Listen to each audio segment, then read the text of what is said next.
Olá, seja bem-vindo ao Salto para o Futuro. Hoje, no terceiro programa da série Valores Afro-Brasileiros na Educação, vamos falar sobre africanidades na organização educacional em comunidades quilombolas. Para este encontro, convidamos a professora da Universidade Federal da Bahia, Maria de Lourdes Siqueira, que também é pesquisadora da Associação Cultural Ilê-Aie. A professora da Universidade Federal de Pelotas, no Rio Grande do Sul, Georgina Nunes. E a pesquisadora em educação na PUC do Rio de Janeiro, Maria Batista Lima. E você, como sempre, é o nosso convidado especial. Participe! Quilombo São José da Serra, estado do Rio de Janeiro. Povo Calunga, Goiás. Duas comunidades que têm em comum a luta pelo reconhecimento das suas culturas e a afirmação de suas identidades. O que é que faz o nego na fazenda do senhor? O que é que faz o nego na fazenda do senhor? O senhor mandou embora porque que nego voltou com a São Benito. O jongo é uma das tradições que os moradores do quilombo São José da Serra, na cidade de Valença, no Rio de Janeiro, preservam até hoje. O jovem nasce aqui na comunidade, a gente faz questão de dar uma volta nele, dançando com ele no colo, para ele sentir, né, o gostinho do jongo. As batidas no tambor e a cadência do ritmo vão além dos limites da comunidade. Nós temos uma rede de jongo que leva a gente, faz que a gente tenha contato com a cidade grande, e nós criamos uma associação de quilombola. Eu sou vice-presidente da Associação de Comunidade de Quilombo do Rio de Janeiro. Então, hoje nós temos uma relação boa, né? Temos conhecimento do que se passa em outras comunidades. O jongo está melhorando a comunidade. Desde quando começou o jongo aí, melhor. A gente não tinha valor e hoje em dia tem muito valor. E o direito à educação e à permanência na escola é uma das conquistas da comunidade. Hoje nós temos jovens aqui que estão estudando e no passado a gente não tinha nada disso, a gente tinha que sair a pé e estudar nas fazendas com boa vontade de algumas pessoas, né? Então agora hoje o nosso jovem aqui, ano passado já formamos os primeiros jovens, né, segundo grau. Isso aí alegra muito, porque para a gente aqui na comunidade falar no segundo grau é cursar uma faculdade. No Colégio Estadual Dr. Guilherme Milward, os jovens do Quilombo participam de projetos que levam em conta as suas tradições. A gente desenvolve toda essa parte de dança, teatro, entendeu? E capoeira. Então tudo ligado ao que é a raça, a cultura da raça negra, né? E eles vêm desenvolvendo esse trabalho. Vocês que são jovens, vocês têm que fazer o que por essa comunidade de vocês? Tem que estudar, tentar levantar ela, ajudar, montar as coisas. Eu tento ir no estudo, né, primeiro. Depois um emprego melhor, poder ajudar a minha comunidade. Terminar o terceiro ano, conseguir uma faculdade, melhorar cada vez mais. E ter um bom emprego no futuro. No estado de Goiás, o povo Calunga é mais uma comunidade remanescente de quilombo que luta para preservar a sua cultura. E foi para ajudar nesta tarefa que o Núcleo de Estudos Afro-Brasileiros da Universidade de Brasília publicou A História do Povo Calunga, em parceria com o Ministério da Educação. O objetivo deste material é divulgar a cultura dos calungas em escolas de todo o Brasil. Normalmente esse livro didático aparece só crianças, pessoas de cor branca, clara. E a gente trabalha com a realidade, quem trabalha no Calunga que conhece essa realidade. Como eu sou filha do Calunga, trabalho lá também na educação. Então eu acho que é bem gratificante, vamos render bem mais o nosso trabalho. Os professores da região participaram de um curso de formação para aproveitar melhor o material didático sobre os calungas. A gente que mora aqui, muitas vezes não tem essa oportunidade de ter realmente o conhecimento de trabalhar com eles, né? E com um livro desse aqui, além da gente ter o conhecimento toda a história dele, a gente vai ter mais um instrumento pedagógico para trabalhar com eles. Então, eu acho muito bom. A partir do momento que o professor leva um referencial diferente da África, o que foi resistência dos quilombos e como o povo negro reconstruiu essa sociedade e contribuiu para que ela estivesse neste momento, as crianças deste território começam a fortalecer a sua identidade. Nós já tá ficando velho, vai morrendo os velhos e os novos vai saindo, o Calunga vai acabar. E eu não quero que o Calunga acabe.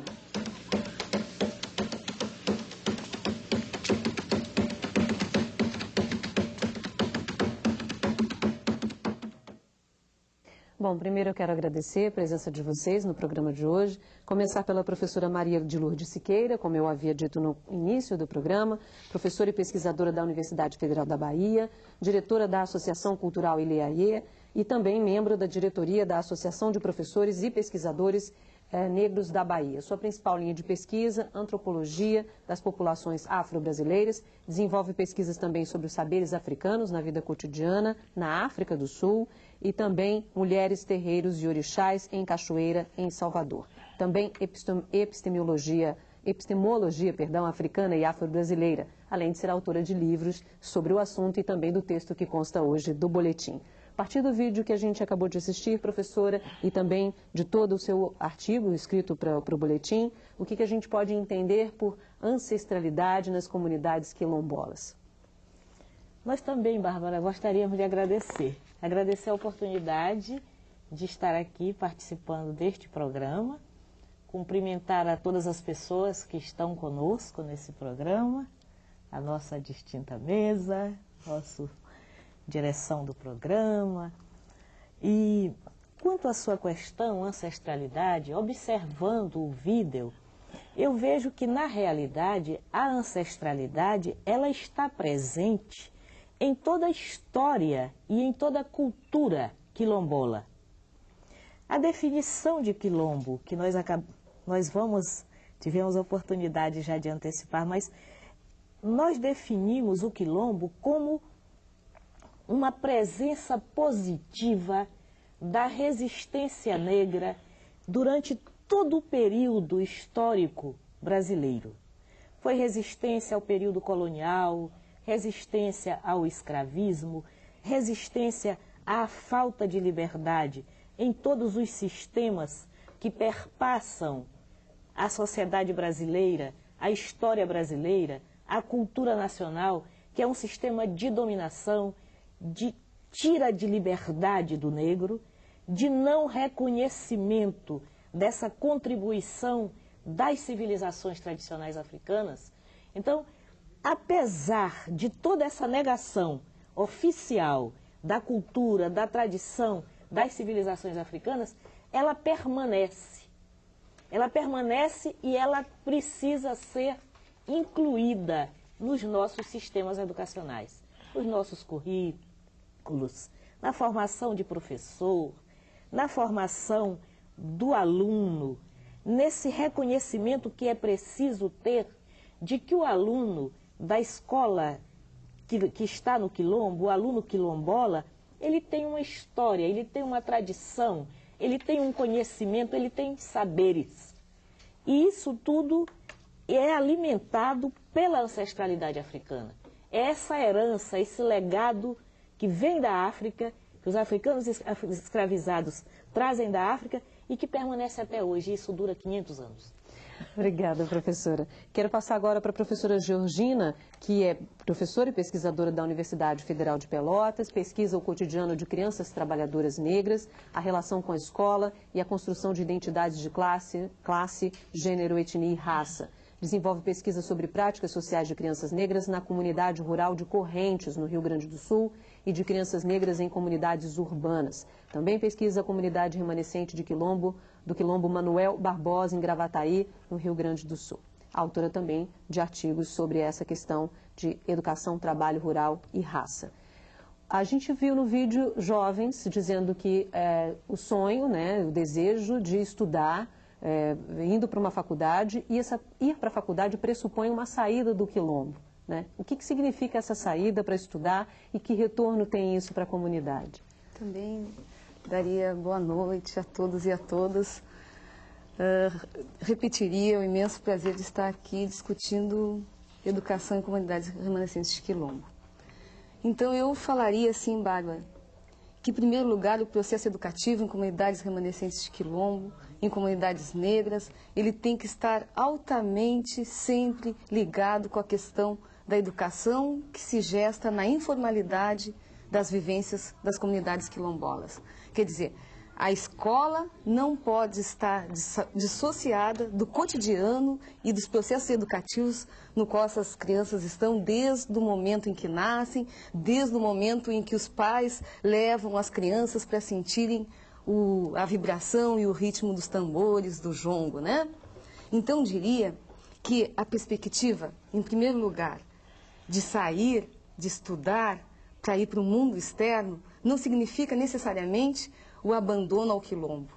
Dentro dessa perspectiva da circularidade de uma cosmovisão africana, significa que os jovens e as crianças negras, quilombolas, irão se apropriar de um outro conhecimento, na verdade não uma apropriação apenas, mas na verdade irão socializar os conhecimentos do mundo externo ao quilombo, juntamente com os seus, e sempre irão fazer este retorno à comunidade remanescente de quilombo, esse retorno às suas raízes, na perspectiva daquilo que a dona Procópia diz, que Calunga nunca irá morrer. E Calunga não morre na perspectiva de se educar, de se formar com outros conhecimentos que são unidos aos seus conhecimentos de remanescente de quilombo. Obrigada. Professora Maria Batista, pesquisadora na PUC do Rio de Janeiro, investiga as práticas pedagógicas e a construção de identidades. Desenvolveu pesquisa sobre educação, identidade e culturas negras em comunidades remanescentes de quilombo, na Universidade do Estado do Rio de Janeiro e no concurso Negro e Educação da AMPED e da Ação Educativa. Também foi professora da Rede Pública de Sergipe e atualmente é pesquisadora do projeto Diálogo entre Povos, também autora de artigos sobre cultura negra e educação. Falando então de construção de identidades, por que é importante se trabalhar com essa construção, principalmente ligada às culturas africanas e afro-brasileiras, e também como pode ou como deve se dar essa construção de identidade dentro das escolas públicas brasileiras? Primeiramente, boa noite para todos e todas aqui presentes, para aqueles e aquelas que nos assistem. Agradeço o fato de estar aqui. Primeiro, é preciso pensar que essa identidade que alunas e alunos, assim como educadoras e educadores no nosso espaço escolar possui, essa identidade ela é construída na relação social. E nessa relação social, essa identidade se constitui a partir dessa relação com o outro, do olhar que o outro tem sobre nós. Nesse sentido, qual é o papel da escola nessa relação com a identidade? A escola é um espaço de formação, então, um espaço de formação, formação de valores, formação para a vida. Nesse sentido, a escola tem também o papel, a obrigação de estar ressignificando uma história que é uma história que tem sido colocada não da forma como deveria, porque a identidade é mediada por essa relação com o outro, em cima também do que nós temos em relação à ancestralidade, a essa história africana ou afrodescendente que tem sido negada. Então, se a escola não valoriza esse sujeito, o que ele é na sua totalidade, no que você tem de valor, no que temos de valores das diferentes culturas, essa escola também não vai estar cumprindo o seu papel na medida que deveria.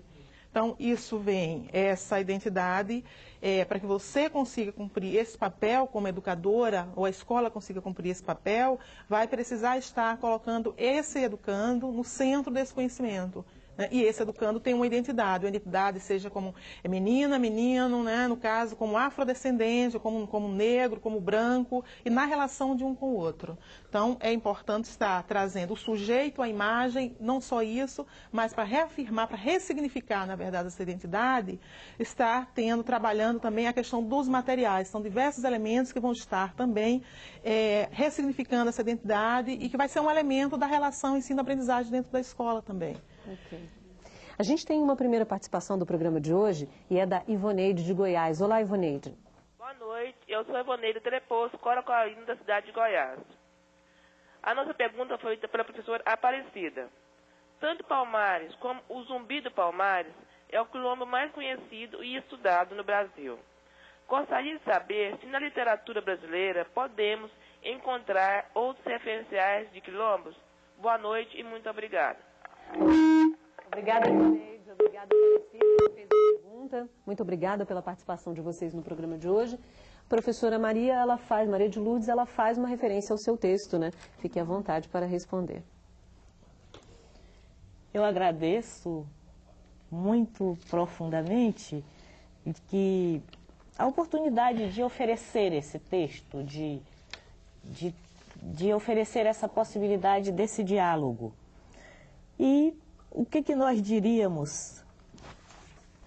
Nós reafirmamos que, digamos, o significado de Palmares, o significado cultural, o significado histórico, o significado social, ideológico, político, educacional de Palmares, ele transcende qualquer tempo da nossa história. De Palmares, nós temos lições que nos abastecem de um ponto de vista educacional. Palmares era um centro de organização social, Palmares era um centro comunitário, Palmares era um centro de trabalho na produção de diversidade tecnológica, de aprofundamento de conhecimento tecnológico. Palmares era um centro de formação política. Palmares era um centro, a professora utilizou muito a palavra ressignificação, era um centro de ressignificação do papel da mulher. Nós vimos em Palmares figuras de mulheres importantíssimas, como elas existem na sociedade brasileira contemporânea e entre as mulheres negras, e eu diria que nós temos toda a possibilidade de retirar de Palmares, de reexaminar, reestudar, repensar as lições de Palmares. São lições contemporâneas, são lições cidadãs, são lições da ancestralidade africana, são lições que a sociedade brasileira inteira precisa reviver e aprender o que se passou em Palmares. Ok. Ela pede bibliografia, a senhora tem alguma sugestão? Em termos de bibliografia, eu até sugeria, talvez, o que hoje está se tornando mais fácil. Nós vimos há pouco o trabalho que foi elaborado pelo próprio MEC, que é o trabalho sobre as comunidades calungas. Eu reli toda essa temporada, me preparando para vir para cá, foi um dos textos que eu reli. É um texto contemporâneo, é um texto proposto pelo MEC, pela coordenação quilombola do Ministério da Educação, foi coordenado por uma equipe da Universidade de Brasília, do Centro de Estudos Africanos da Universidade de Brasília, e ele conta a história quilombola numa pesquisa muito bem elaborada, que fala de cultura, de religião, das origens dos quilombos, das tradições ancestrais que se vivem do quilombo, dos ensinamentos de medicina, de política, de organização. Mas, além disso, eu sugeria também que nós lêssemos textos contemporâneos que vão sendo publicados hoje, nessa perspectiva de comunidade africana, de resgate de tradição e de identidade africana. E nesse resgate que fala aqui a professora, desse ir e vir, essa relação tradição, modernidade, porque o sair do jovem do quilombo não significa o fim do quilombo. Nós queremos que os quilombos sobrevivam sempre. Tá certo. Depois do intervalo, vamos conhecer a história de um quilombo que fica no coração do semiárido baiano. Salto para o futuro volta em instantes. Tijuaçu é um distrito do município de Senhor do Bonfim, que fica a cerca de 370 quilômetros de Salvador. No coração do semiárido baiano, essa comunidade remanescente de quilombo tem muitas histórias para contar. E está contando. Os projetos pedagógicos das escolas da região levam para as salas de aula traços da história da cultura local. Uma história que começou há 200 anos com a resistência de 3 mulheres. Dentre elas veio para aqui, para Tijuaçu, Marinha Rodrigues. E ela teve seus filhos, aí foi espalhando pela onde hoje são as comunidades, que são Alto Bonito, Quebra-Facão e Lajinha, cada um espalhando um filho para marcar território. A senhora é parente da dona Marinha Rodrigues? Era minha bisavó. A senhora chegou a conhecê-la? Conheci não. Não conheceu não? Já me disseram, nem conheci ela e nem meu avô, Astácio Rodrigues. Mas o que a senhora soube? O que sua mãe e sua avó contavam para a senhora dessa sua bisavó? Minha bisavó, essa terra era toda dela. Ela era uma escrava? Ela era escrava. Mas essa terra toda, esse mundo todo era dela. Há indícios de que esses negros que fundaram Tijuaçu, eles vieram do Recôncavo, foram para Jacobina e depois vieram para Tijuaçu, que na época aqui era uma fazenda, a Fazenda Lagarto. Aos poucos, a comunidade cresceu. Atualmente, a vila de Tijuaçu tem quase 8.000 habitantes. Valorizar a história e a diversidade cultural dessa comunidade remanescente de Quilombo é um dos principais objetivos das 7 escolas da região. Nós não estamos resgatando a cultura de Tijuaçu, não, porque a cultura de Tijuaçu ela sempre esteve muito viva. Agora, esses elementos eles estão sendo trabalhados de uma forma muito mais significativa. A proposta de levar a história e a cultura da comunidade para as escolas surgiu em 2004, depois de um curso de formação continuada. Nessa formação, nós começamos a trabalhar, a fazer reflexões, estudos, discussões a respeito da história da cultura afro-brasileira, da cultura afrodescendente no Brasil. Começamos a trazer esses elementos e fazer relações com a história de Tijuaçu. Os jovens não têm essa apropriação da história, do surgimento de Tijuaçu. Essa feira revela um pouco desse trabalho com a memória da comunidade.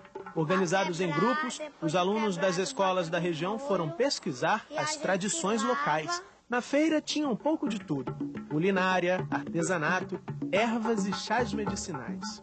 Saímos na casa das pessoas mais velhas e pegamos tipo o capim-santo, que serve para dor de cabeça, pressão alta, o matruz, que serve para machucado.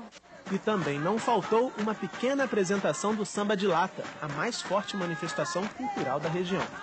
Os pais são chamados para a escola, as apresentações que as avós, que as tias que participam do samba de lata já faziam há muito tempo, agora está sendo mais valorizado. Então, eu acredito que esse trabalho ele vem contribuir para a formação de cidadãos mais críticos, na medida em que ele começa a mostrar para o outro que a realidade dele é tão importante quanto as demais realidades. O samba, que tradicionalmente é dançado no terreiro, com o pé batendo no chão e levantando poeira, também tem história. O samba foi assim, o samba começou em 1932, uma seca que teve aqui. Foi as primeiras mulheres que chegaram aqui, como não tinha divisão nenhuma para se divertir, a diversão delas era o samba. A água para pegar era muito distante, aí quando as pessoas iam pegar a água, levavam um pote, se descansavam ali e começavam a bater um sambinha para se animarem. Aí começou a surgir o samba de lá. Bateu o samba de lá, e lá o povo daqui com toda a Eu acho muito importante que a juventude aprenda a sambar o samba. Nós estamos produzindo, quem já produziu e está produzindo, é bom que ensine para seus filhos para não acabar a cultura. Todo o processo de mudança, de postura metodológica na educação, ele é lento. Mas nós podemos ver nos trabalhos, nas exposições, no discurso, no comportamento dos alunos dentro da escola, que muita coisa começou a mudar.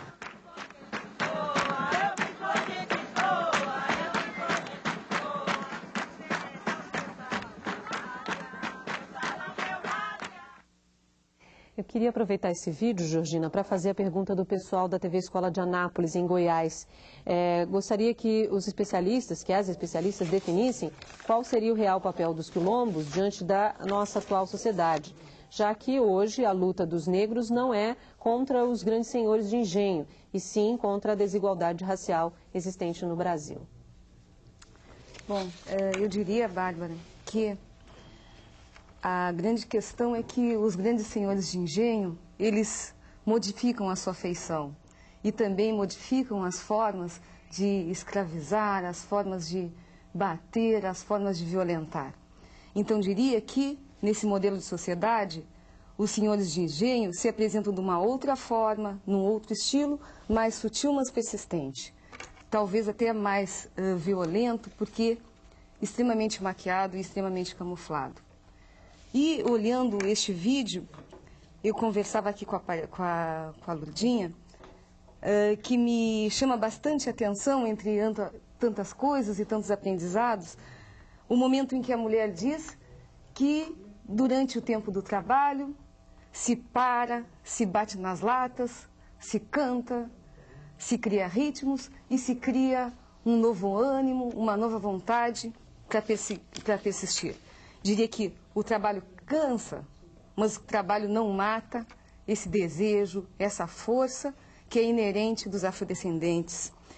E eu acho que este é o grande exemplo, esta é a grande lição, este é o grande modelo, né, que se pode tentar reavivar e colocar como positividade. Essa perseverança, essa esperança, a maneira como se concilia o trabalho, o sofrimento, com essa alegria que é permanentemente recriada. Você não perdeu o lúdico diante de uma situação adversa, você manter a sua ludicidade? Diria assim que o lúdico é uma condição inerente do ser humano, né? Então, na verdade, este lúdico vai se transformando, vai se criando estratégias para se poder persistir frente às condições mais adversas, né? Eu acho que este é o grande ensinamento das comunidades quilombolas, é essa capacidade de resistir, de transformar e de prosseguir na luta. A participação agora é da Maria José, do Maranhão. Olá, Maria José. Olá, boa noite. Sou Maria José Barreto, do Teleposto de Bacabal, Maranhão.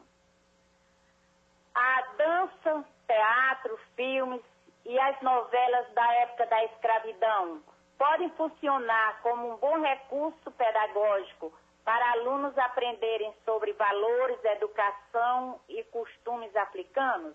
E como professor deverá trabalhar esses temas? Boa noite e obrigada. Obrigada, Maria José, mais uma vez pela sua participação aqui no Salto. Professora Maria Batista, de que forma ela traz aí então a questão da mídia, né? A mídia de alguma forma pode contribuir para esse debate e de que maneira? Eu penso que, boa noite para a Maria José. Minha vizinha. Sua conterrânea, né? Eu diria que a mídia tem um papel fundamental, né? Seja para reproduzir ou para desconstruir, né, esse racismo criado, né, ao longo dos séculos. E a escola, o educador, né, a educadora, como ela colocou, como é que a educadora, como é que a escola pode fazer um uso positivo desse material? A primeira coisa, a coisa mais importante, considero mais importante, é o olhar, a sensibilidade, a forma como a professora, né, o profissional vai estar olhando para esse material. Quer dizer, o olhar crítico que ele vai ter sobre esse material. Porque você pode ter um material na mídia que traz, na sua forma, já essa contribuição positiva, e você pode ter um material que traz um estereótipo, por exemplo, e que a educadora, a professora, pode dar o tratamento, utilizar para demandar uma formação positiva, né? Trazendo o quê? A discussão e o trabalho crítico sobre aquilo. Então, um exemplo, ela falou de novela de época. A novela de época geralmente traz, né, a pessoa negra como escravizada. Então, se isso não for trabalhado de forma crítica, a criança, de repente, poderá incorporar a ideia de que é o lugar que poderá cristalizar essa imagem da população negra como escrava, né? Então, cabe ao educador, o educador está desconstruindo isso, trabalhando a fundamentação da história, né? De que essa foi uma situação transitória e não algo cristalizado do lugar da população negra, né, na história. E como o negro aparece nas novelas também, de um modo geral, como serviçal, nunca em papel principal, nunca como protagonista. Ultimamente a gente tem tido algumas mudanças, lentas mudanças, lampejos, mas aí a predominância ainda é de um lugar de inferioridade. Então, proibir a criança de estar assistindo, vendo, não vai funcionar. Isso vai no movimento contrário, né? O educador, a educadora também dizer, não vou ver e negar, apagar isso, também não vai funcionar. Então, você precisa conhecer até para estar colocando em discussão isso na sala. De por que isso é assim, como é que poderia ser para trabalhar, para valorizar esse sujeito, que é o aluno que está na sala de aula, que é afrodescendente, para valorizar também esse afrodescendente para os outros alunos que não são negros também. Porque a questão é trabalhar esses valores e valorizar esse sujeito para toda a sociedade, não somente para aquela criança que é criança negra. Então, a crítica, né, para mim, é o grande elemento que o educador precisa desenvolver no seu dia a dia, né? A mesma questão em relação aos livros, ou seja, em relação ao filme, né? Pensar, assistir com antecedência, ver de que forma você vai poder estar abordando esse filme, que questões você vai estar levantando, né? Para a criança refletir, né? Trazer reflexão para a sala de aula, para que ela se pense e veja de forma, trazer elementos positivos a partir daquele material que você utiliza. Porque o material em si, não é ele que desenvolve a aprendizagem, mas é o trabalho que o professor vai fazer em cima desse material. Tá certo. A Leila Araújo, de Tocantinópolis, em Tocantins, pergunta, professora Maria de Lourdes, falar sobre valores afro-brasileiros tem como princípio o diálogo e a conscientização. Quais seriam as outras medidas de conscientização que devem ser realizadas para que o preconceito seja evitado? E aí eu queria também unir com outra pergunta, também de Tocantinópolis, da Zeile Chaves, como trabalhar com as crianças das séries iniciais, os valores afro-brasileiros, sabendo que a sociedade ainda é preconceituosa. Excelente pergunta. Excelente pergunta, que nos dá também a oportunidade de retomar o que nós consideramos essencial. Esses valores afro-brasileiros, nós precisamos, como a professora acabou de dizer, nós precisamos retomar esses valores e acreditar neles. Que valores são esses? São valores de sociabilidade, de solidariedade, valores de troca, de respeito ao sobrenatural, de respeito à tradição dos nossos ancestrais, da certeza de que a África é uma civilização fundadora da humanidade, a certeza de que estes valores africanos ainda estão vivos em determinados lugares da África. Nós dizemos muito, pois é, a gente sonha com uma África idílica, com valores que não existem mais, como a professora se referia, o fato do quilombola ir à cidade, fazer universidade, ele vai fazer a universidade, ele vai buscar aperfeiçoamento, formação, condição de inserção no mercado, possibilidade de trabalho, possibilidade de garantir uma sobrevivência não só dele próprio, mas de uma família inteira. A gente sabe que numa família não basta que uma só pessoa se forme, se prepare, porque existe toda uma condição que precisa de apoio, uma família inteira, uma comunidade inteira. Mas então esse jovem vai se formar na universidade, na cidade grande, aprender novas tecnologias, aprende até novos valores, absorve até novas práticas de vida da sociedade moderna, mas internamente, como a professora se referia à questão da construção da identidade, internamente, se ele é de origem africana, ele é um africano, ele é um negro, porque ele sabe como ele é tratado pela sociedade. A professora que acabava de dizer, mudam as formas, mas elas se reatualizam, às vezes até de uma maneira mais perversa. Os senhores de engenho passaram a ter outras faces, como a professora mesmo disse. Outras faces mais modernas. Então, esses valores, eles são fundamentais e a gente tem que cultivá-los. A Margarete de Goiás vai fazer a pergunta agora. Olá, Margarete. Olá, Bárbara, boa noite. Boa noite, senhores especialistas, colegas do Brasil. Eu falo em nome das cursistas da TV Escola do NTE de Anápolis. A pergunta é a seguinte: como poderíamos repassar para a sociedade de hoje os costumes e valores que fazem parte da história da família dos antepassados afro-brasileiros para melhorar o envolvimento sociocultural nessa nossa sociedade? Boa noite, obrigada.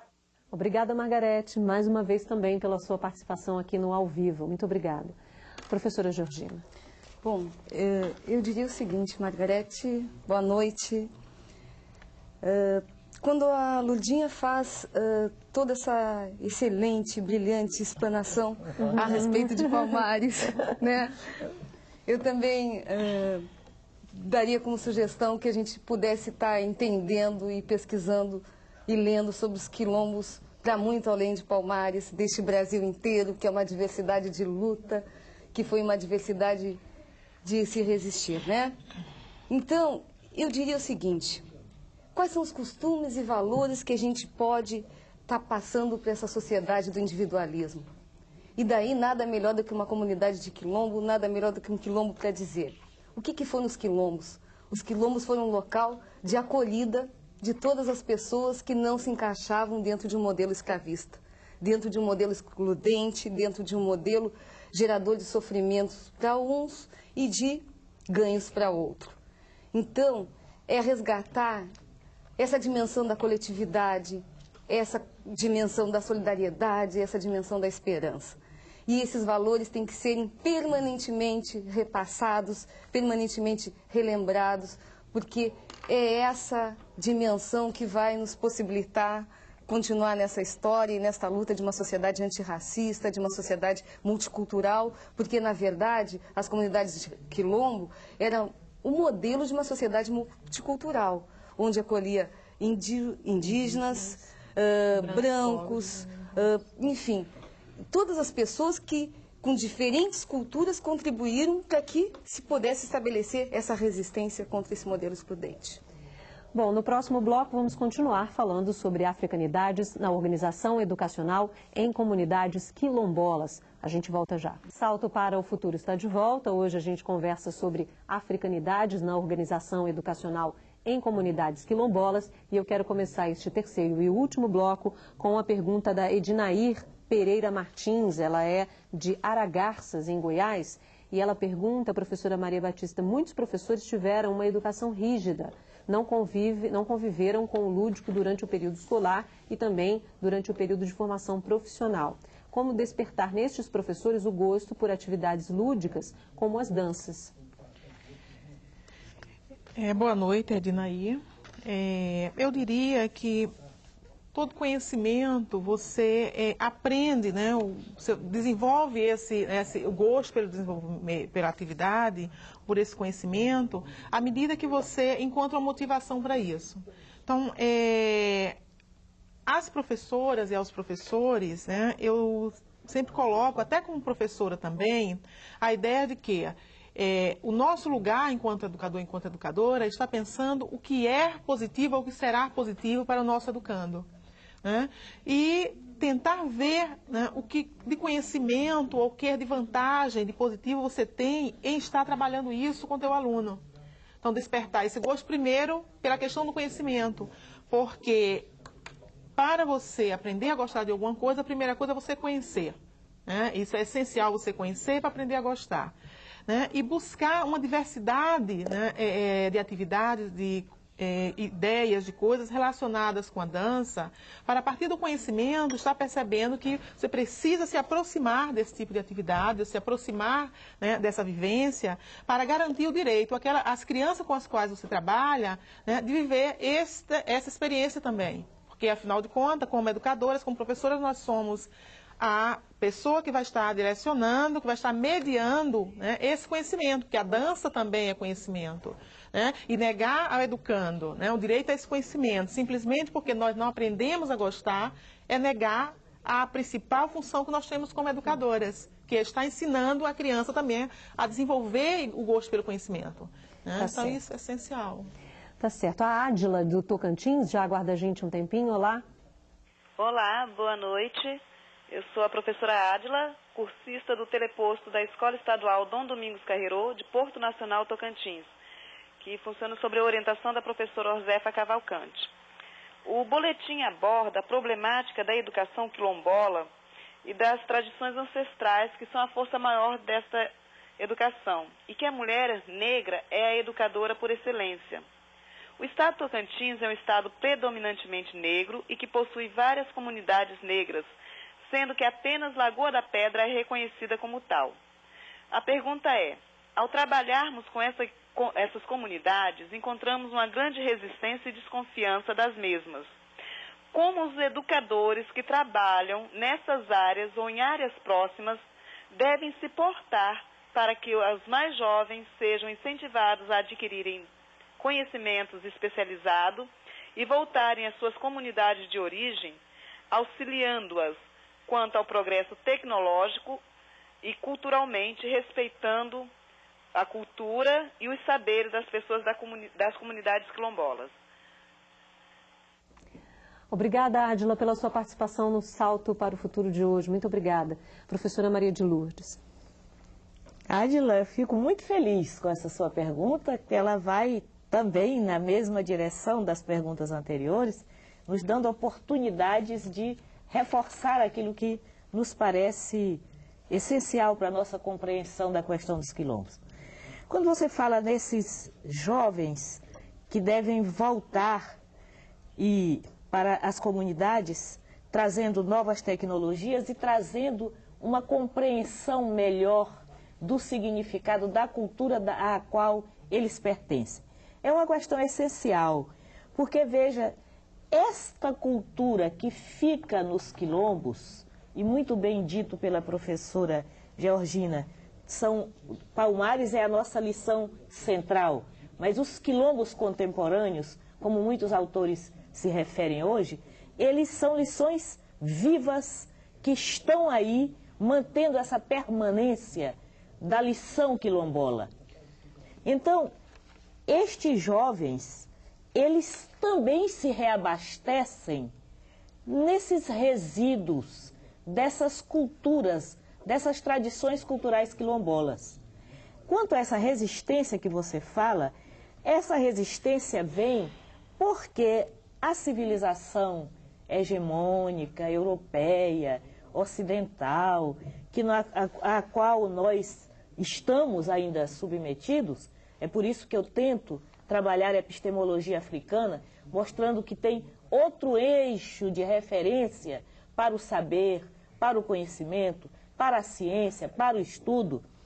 Quando eu tento ver com essa outra referência, que é uma referência africana, que é uma referência dos saberes que vêm das civilizações tradicionais africanas, é para desconstruir este modelo criado por essa educação eurocêntrica, ocidental, hegemônica, que ela preparou uma forma de nos fazer desacreditar na nossa cultura africana.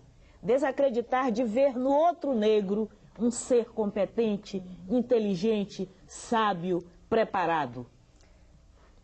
Isso faz parte dessa tradição da escola, desta escola criada sob o modelo chamado hegemônico etnocêntrico, que não inclui a África nas outras formas, como uma outra forma de saber. Então, é preciso que a gente invista nesse processo de desconstrução desses estereótipos, dessas imagens negativas contra o negro, contra o jovem negro, contra a mulher negra, contra as comunidades negras, contra o que vem da negritude. Ok. Bom, a gente está na reta final, é isso? Então, a gente ainda tem mais uma pergunta, porque eu achei que a gente já estava no finalzinho do programa. Professora Georgina, a gente tem uma outra pergunta que é de Jataí, da Regina de Jesus Lima Borges, em Goiás, que diz que, segundo a legislação vigente, o ensino de história e cultura afro-brasileira e africana é obrigatório. Surge então uma dúvida, se na fase inicial do ensino fundamental também é, e como poderemos realizar o trabalho nessa área, já que o ensino de história e geografia são integrados nesta fase. Bom, eu diria que estes momentos de educação infantil e educação fundamental são fundamentais. É onde as crianças estão se formando e vários estudos já mostram que as crianças apresentam práticas racistas e preconceituosas desde que são pequenas. Então, diria o grande compromisso que é a aplicabilidade desta lei a partir das séries iniciais. Ora, de que maneira qual é o direito que nós temos de negar que crianças, desde os primeiros anos de socialização infantil, no período de escola, possam estar se formando numa perspectiva mais humana, mais solidária, e que não estejam se criando crianças que pode-se dizer, embora o termo seja forte, criminosas. Porque se, sob o ponto de vista legal, o preconceito racial e a discriminação é um crime, então, se nós não combatermos na sua raiz, nos seus primeiros anos de processo de ensino-aprendizagem, as manifestações racistas através da possibilidade de ver na lei uma outra dimensão e outro horizonte para a cultura, Ok. A gente está agora sim na reta final do programa, né? A gente está com o tempo corrido, infelizmente. Eu gostaria de ouvir de vocês agora as considerações finais, aquilo que vocês querem destacar sobre o que debatemos no programa de hoje. Quero começar pela professora Maria Batista. Eu destacaria nesse programa de hoje a ideia, a grande lição que os quilombos têm a dar, nos oferecer, especialmente para a educação, né, escolar brasileira. Eu diria que se a educação brasileira se pretende ser uma educação multicultural, de respeito à pluralidade, uma educação democrática que valoriza o ser humano, ela precisa incorporar em suas práticas, assim como fala o próprio tema, o título do programa, essas africanidades brasileiras. E essas africanidades brasileiras, esses valores, eles se encontram, né, de uma forma muito rica nesse espaço do quilombo. Né? E não só como manifestações culturais, mas como vivência, como valores de vida, valores simbólicos, né? Como forma de relação com o outro, né? E deve se expressar nas práticas da escola, né? Tanto nas relações entre as pessoas que estão lá, e aí o educador e a educadora têm esse papel fundamental de estar vendo o aluno dos quilombos, né, como potência, como sujeito a ser colocado como sujeito do conhecimento, mas também como sujeito representado nos elementos, nos materiais trabalhados no dia a dia da escola. Acho que essa é a grande lição a dar para qualquer outra escola da sociedade brasileira. Obrigada, professora Maria Batista, professora Georgina. Eu terminaria retomando dois aspectos das questões que surgiram para as meninas, né? Que a questão da desconfiança das mulheres negras em relação à escola, eu não diria como desconfiança, eu diria como é um cuidado. É um cuidado de si, é um cuidado das suas crianças, para uma sociedade que sempre dita a vida como deve ser e que não entende a vida como realmente é, né? Uma escola que está sempre para ensinar e que dificilmente se permite aprender com o cotidiano e com as crianças que fazem parte. E é difícil da gente pensar na perspectiva do ensino da dança se a gente não faz uma discussão a respeito de corpo. E não é da tradição africana que o corpo está separado da mente. E aí é o grande ensinamento das comunidades quilombolas e da africanidade brasileira. É ver o ser nessa totalidade de corpo que fala, que dança, que se comunica, né? E que não faz essa cisão entre corpo e mente. É um ser na sua totalidade. Muito obrigada. E vamos continuar na nossa professora Georgina. Professora Maria de Lourdes, seus destaques. Como eu sei que no final a gente fica apressado, eu já concluo agradecendo a iniciativa desse programa, tendo confiança da utilidade de programas dessa natureza.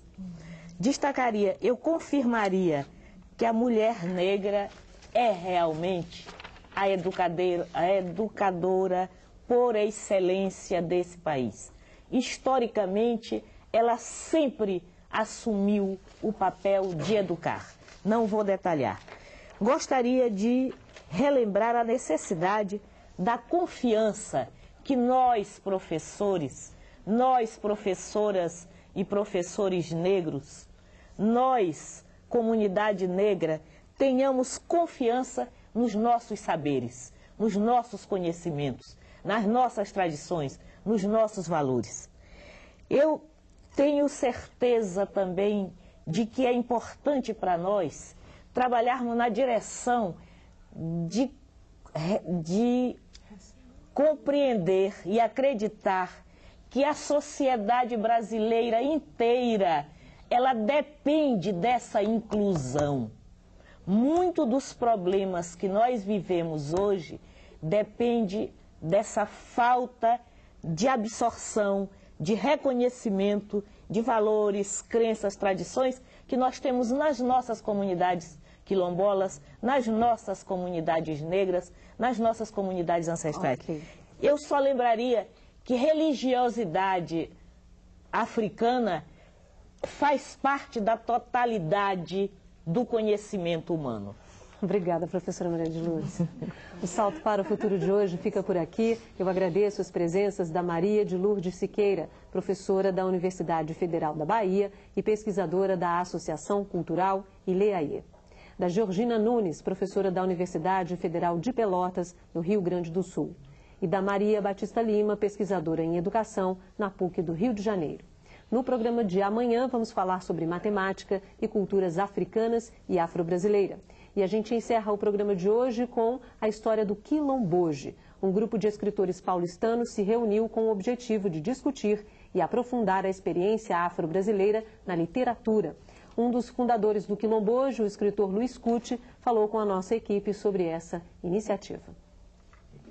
De acordo com o IBGE, no final do século XX, o Brasil tinha mais de 3.900 favelas.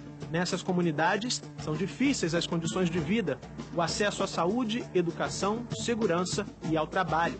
Características que, segundo o escritor Luiz Cuti, um dos fundadores do Quilomboje, aproximam as favelas brasileiras das senzalas dos tempos da escravidão. Então, a ideia de quilombo, a palavra atualizada, né, ela tem essa ideia de ser realmente uma antifavela e uma anti-senzala. Por quê? Porque o quilombo, na realidade, ele representava um conjunto, não é, de pessoas que se revoltavam contra a ordem da época, não é, que se revoltavam contra a opressão.